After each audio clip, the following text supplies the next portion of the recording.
السلام علیکم ورحمۃ اللہ وبرکاتہ۔ اعوذ باللہ السمیع العلیم من الشیطان الرجیم من ھمزہ ونفخہ ونفثہ۔ بسم اللہ الرحمن الرحیم۔ حتی اذا جاء احدهم الموت قال رب ارجعون لعلی اعمل صالحا فیما ترکت کلا انها کلمۃ هو قائلها ومن ورائهم برزخ الی یوم یبعثون۔ یہ لوگ اپنی کارستانیوں میں لگے رہتے ہیں یہاں تک کہ ان میں سے کسی کو جب موت آئے گی تو اس وقت وہ کہے گا کہ رب مجھے دنیا میں واپس بھیج دے جسے میں چھوڑ آیا ہوں، امید ہے کہ اب میں نیک عمل کروں گا۔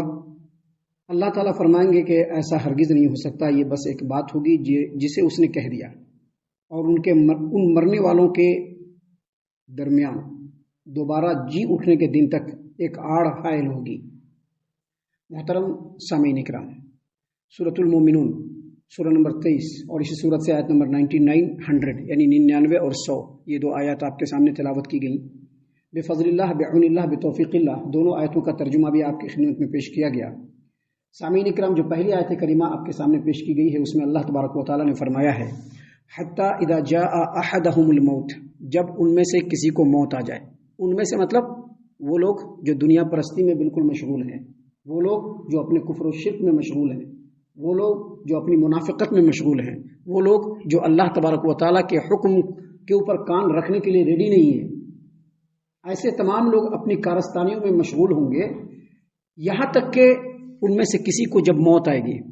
ایک بات ہمیشہ یاد رکھیے کہ جب موت کا وقت قریب آتا ہے تو مرنے والا اپنے سامنے فرشتے کو بھی دیکھ لیتا ہے کہ ملک الموت آیا ہوا ہے اور اب میری جان کو نکال کر کے، میری روح کو نکال کر کے لے جائے گا، اور اس کو سمجھ میں آ جائے گا کہ جو اللہ تبارک و تعالیٰ کے رسول نے فرمایا اور جو قرآن کریم میں اللہ تبارک و تعالیٰ نے فرمایا کہ یہ دنیا کی زندگی عارضی اور ٹیمپروری ہے، اور یہاں کی زندگی کو کمپلیٹ کرنے کے بعد رب العالمین کے بارگاہ میں جانا ہے، اب اس کو پوری بات سمجھ میں آ جائے گی کہ ہاں بات بالکل صحیح ہے۔ کچھ لوگ جو ہے اس پر ایمان نہیں رکھتے ہیں، اس وقت ان کو یقین آ جائے گا۔ کچھ لوگ ہاں جانتے ہیں سچ ہے لیکن اس پر یقین نہیں ہے یا اس کے اوپر توجہ اور دھیان نہیں ہے، تو ان لوگوں کو بھی یاد آ جائے گا کہ ہاں ہم نے پوری زندگی غفلت میں گزاری، اپنے من کی بات کرنے میں گزاری، اپنی چاہت اور خواہش کے مطابق اپنی زندگی گزاری۔ اس کو پوری بات سمجھ میں آ جائے گی، اور جب بات سمجھ میں آ جائے گی تو اللہ تبارک و تعالیٰ نے فرمایا کہ یہاں تک کہ ان میں سے جب کسی کو موت آئے گی تو کہے گا رب ارجعون، رب ارجعون، اے اللہ مجھ کو پھر سے دنیا میں لوٹا دے، پھر سے دنیا میں لوٹا دے۔ یہاں پر رب ارجعون، رب ارجعون جو ہے یہ عربی قاعدے کے مطابق پلورل سینس میں آیا ہے، حالانکہ اللہ تبارک و تعالیٰ کیا ہے؟ واحد ہے۔ اللہ تبارک و تعالیٰ واحد ہے، سنگل ہے، لیکن یہاں پر رب ارجعون آیا ہے، یعنی ربی یہ حرف ندا کے ساتھ ربی ہے، یعنی اے میرے اللہ، اے میرے رب، اور ارجعون اصل میں ہونا چاہیے تھا ارجعنی، یعنی اے میرے اللہ مجھ کو دنیا میں لوٹا دے، لیکن یہاں پر رب ارجعون ہے۔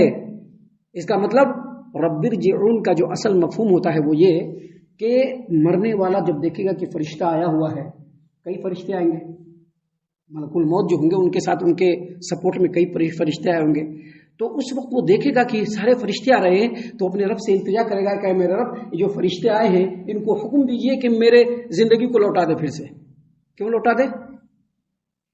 لوٹا دے۔ حالانکہ آپ دیکھیں گے قرآن کریم میں فرشتوں کے بہت سارے عمل کو اللہ تبارک و تعالیٰ نے اپنا عمل بتلایا ہے، اسی لیے یہاں پر اللہ تبارک و تعالیٰ نے فرمایا رب ارجعون، اور اس کا ترجمہ اکثر مترجمین نے کیا ہے کہ اے میرے رب مجھ کو میری زندگی کو پھر سے دنیا میں لوٹا دے۔ کیوں لوٹا دے؟ اللہ نے آگے فرمایا اس کی وجہ کہ لعلی اعمل صالحا فیما ترکت، جو میں نے دنیا کی زندگی چھوڑ دی اور دنیا کی زندگی میں جو نیک عمل کرنا چھوڑ دیا، اللہ اور اس کے رسول کی اطاعت و فرما برداری کرنا چھوڑ دیا۔ سمجھانے والے نے سمجھایا کہ دیکھو بابو اس راستے سے چلو، لیکن ہم اس راستے سے نہیں چلے، جو چیزیں چھوٹ گئی ہے اگر مجھ کو پھر سے دوبارہ بھیج دے تو میں دوبارہ وہ کام کروں گا، پھر سے تیری فرما برداری کروں گا، تیری اطاعت کروں گا۔ اللہ تبارک و تعالیٰ نے فرمایا کلا انہا کلمۃ هو قائلها، ایسا ہرگز نہیں ہو سکتا۔ کلا انہا کلمۃ هو قائلها، یہ صرف ایک بکواس ہے۔ انہا کلمۃ هو قائلها کا جو سیدھے ترجمہ ہے یہ صرف بکواس ہے۔ کلا، کلا، کلا کا مطلب ہوتا ہے ایسا ہرگز نہیں، اور اس کو کئی معنوں میں استعمال کیا گیا۔ اس کا پہلا معنی یہ ہے کلا کا، پہلا معنی یہ ہے کلا کا کہ اللہ تبارک و تعالیٰ کا یہ قانون نہیں ہے، اللہ تبارک و تعالیٰ کی یہ مشیت نہیں ہے کہ ایک آدمی کو جب اللہ تبارک و تعالیٰ دنیا کی زندگی میں بھیج دے اور دنیا کی زندگی وہ گزار لے اور جب اس کے موت کا وقت آ جائے یا وہ مر جائے یا وہ قیامت کے میدان میں پہنچ جائے تو اللہ تبارک و تعالیٰ پھر سے اس کو دوبارہ بھیجے، یہ اللہ کا قانون نہیں ہے۔ کوئی بھی چیز ایک ہی مرتبہ ون وے ہے۔ کیا یہ جو دنیا کی زندگی ہم لوگ گزار رہے ہیں ون وے ہے، اب یہاں سے ریورس نہیں ہو سکتا ہے۔ ایک آدمی جب پیدا ہو گیا تو پھر دوبارہ ماں کے پیٹ میں جا سکتا ہے؟ نہیں جا سکتا ہے۔ ایک آدمی جب 10-12 سال کی عمر کا ہو گیا تو کیا پھر سے وہ بچہ ہو سکتا ہے؟ نہیں ہو سکتا ہے۔ ایک مرتبہ آدمی نوجوان ہو گیا تو پھر سے وہ لڑکپنے کی عمر میں نہیں جا سکتا ہے۔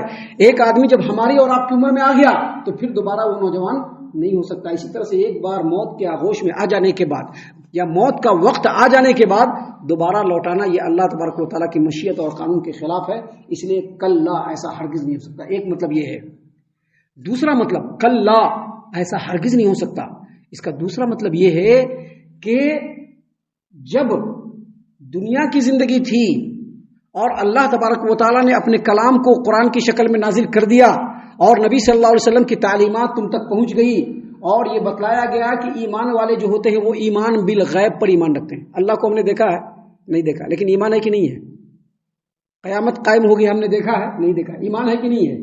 جنت آئے ہے ہم جانتے ہیں، ہمارا یقین ہے، لیکن ہم نے دیکھا نہیں ہے۔ جہنم ہے اور اس میں اللہ تبارک و تعالیٰ نافرمانوں کو عذاب دے گا، اس پر ایمان ہے کہ نہیں ہے؟ لیکن ہم نے دیکھا نہیں۔ اس کو کہتے ہیں ایمان بالغیب۔ اس کو کیا کہتے ہیں؟ ایمان بالغیب۔ ہم لوگ جب اس دنیا میں آئے ہیں تو اللہ تبارک و تعالیٰ کو ایمان بالغیب چاہیے۔ اب جب موت کا وقت آ گیا اور فرشتوں کو ہم نے دیکھ لیا کہ فرشتے جو ہے موت روح نکالنے کے لیے آئے ہیں، فرشتے کو دیکھ لیا، یقین ہو گیا، تو ابھی ایمان بالغیب نہیں ہے، کیونکہ ہم نے دیکھ لیا کہ فرشتے آ گئے۔ جو آدمی مر گیا اس نے دیکھ لیا کہ ہم مر گئے، فرشتے ہم سے سوال کر رہے ہیں۔ جو لوگ قیامت کے میدان میں پہنچ جائیں گے وہ دیکھ لیں گے کہ یہ جنت ہے، یہ جہنم ہے۔ یہ ایمان بالغیب نہیں ہے، یہ صرف ایمان، یہ صرف مشاہدہ ہے۔ دیکھی ہوئی چیز کو تو کوئی بھی مان لے گا۔ کل ہم نے جمعہ کے خطبے میں ایک بات کہا تھا کہ سیدنا ابوبکر صدیق رضی اللہ عنہ نے نبی کریم صلی اللہ علیہ وسلم کے بارے میں جب سنا کہ آپ صلی اللہ علیہ وسلم بیت المقدس گئے رات کے ایک مختصر سے حصے میں، فوراً ایکسیپٹ کر لیا۔ ہم لوگ رہتے تو شاید ایکسیپٹ نہیں کر پاتے، کیونکہ ہم لوگوں کا ایمان اتنا مضبوط نہیں ہے۔ دیکھ لینے کے بعد تو کوئی بھی یقین کر لے گا، لیکن اللہ تبارک و تعالیٰ کو بغیر دیکھے چاہیے، اس لیے اللہ نے کہا کہ کلا ایسا ہرگز نہیں ہو سکتا۔ اور پھر یہ مشاہدہ ہے۔ ایک تیسری صورت اس کی یہ ہے کہ یہ مشاہدہ ہے کہ انسان جب کسی پچڑے میں پڑتا ہے تو اللہ کو یاد کرنا، اے اللہ، یا اللہ ٹھیک کر دے، لیکن جب پھر ٹھیک ہو جاتا ہے تو پھر سے وہی حرکت، پھر سے وہی نافرمانی۔ یہ انسان کی فطرت میں شامل ہے۔ جب انسان مصیبت میں پڑتا ہے تو رجوع کرنے کی کوشش کرتا ہے، خوب اللہ سے دعا مانگنے لگتا ہے، اللہ کی عبادتوں میں مشغول ہونے کی کوشش کرنے لگتا ہے، لیکن جیسے ہی اس کے حالات ٹھیک ہو جاتے ہیں پھر سے وہی رفتار بے ڈھنگی جو پہلے تھی وہ اب بھی ہے۔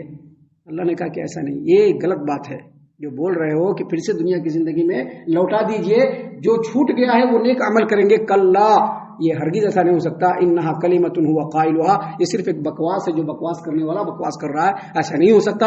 اب موت میں جانا ہے، موت کو گلے لگانا ہے اور برزخی زندگی میں جانا ہے۔ اسی لیے اللہ تبارک و تعالیٰ نے یہاں پر فرمایا کہ جب موت آ جاتی ہے، اللہ نے فرمایا وَمِن وَرَائِهِمْ بَرْزَخٌ إِلَىٰ يَوْمِ يُبْعَثُونَ، مر جانے کے بعد قیامت کے دن تک ہر آدمی کے لیے ایک برزخ ہے، برزخ۔ وَمِن وَرَائِهِمْ برزخ الی یوم یبعثون کا ترجمہ جو ہمارے اور آپ کی زبان میں جو ہم بتلا رہے ہیں وہ یہ ہے کہ جب کوئی آدمی مر جاتا ہے تو مر جانے کے وقت سے لے کر کے دوبارہ اٹھائے جانے کے دن تک ایک اوٹ ہے، ایک پردہ ہے جو اللہ تبارک و تعالیٰ نے حائل کر دیا ہے۔ اس کے لیے اللہ نے یہاں پر لفظ کیا نازل فرمایا؟ برزخ۔ برزخ کا مطلب ہوتا ہے اوٹ، برزخ کا مطلب ہوتا ہے پردہ۔ اور یہ جو برزخ ہے یہ دنیا کے پردہ کی طرح سے نہیں، جیسے کہ ایک مسجد ہے نا، مسجد یہاں پر کسی نے پردہ لگا دیا، ایسا نہیں ہے۔ یا یہ دو سائیڈ ہے، دو سائیڈ کو گھیرنے کے لیے بیچ میں ایک دیوار اٹھا دیا، ایسا پردہ نہیں ہے، بلکہ یہ ایسا پردہ ہے جس میں ایک زمانے کی مدت بھی حائل ہے۔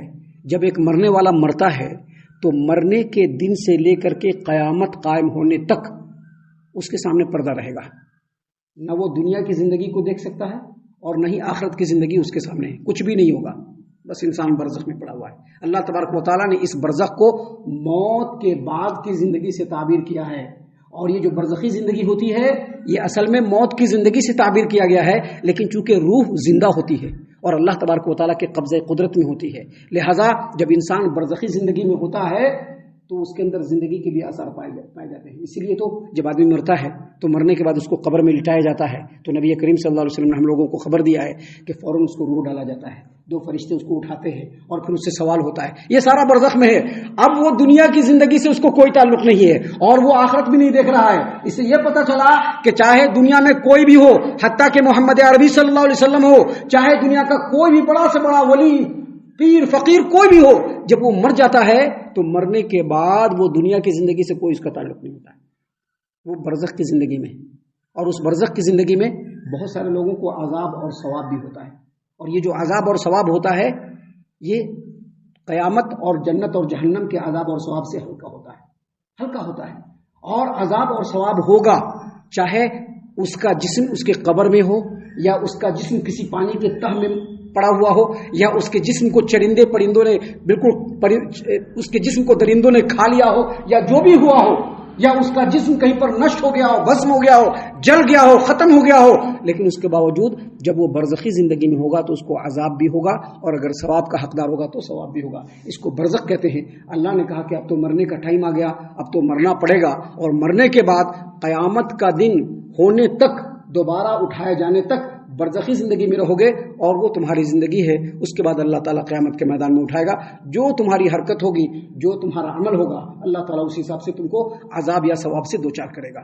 ہم اللہ سے دعا کرتے ہیں کہ اللہ تعالیٰ ہم تمام کو ان باتوں کے اوپر خوب غور و فکر اور تدبر کرنے کے ساتھ ساتھ ان باتوں پر عمل کرنے کی بھی توفیق عنایت فرمائے.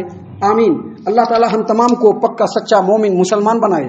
اللہ اور اس کے رسول صلی اللہ علیہ وسلم کی اطاعت و فرما برداری کرنے والا بنائے. صحابہ کرام رضی اللہ عنہم کے طریقے پر چلنے والا بنائے. جنت الفردوس میں جگہ عطا فرمائے. اے اللہ ہم تمام کو جہنم سے پناہ دے. اے رب العالمین ہم تمام کو جہنم سے پناہ دے. اے مالک الملک ہم تمام کو جہنم سے پناہ دے. آمین یا رب العالمین. وما علینا الا البلاغ المبین. تبارك الذي نزل الفرقان على عبده ليكون للعالمين نذيرا.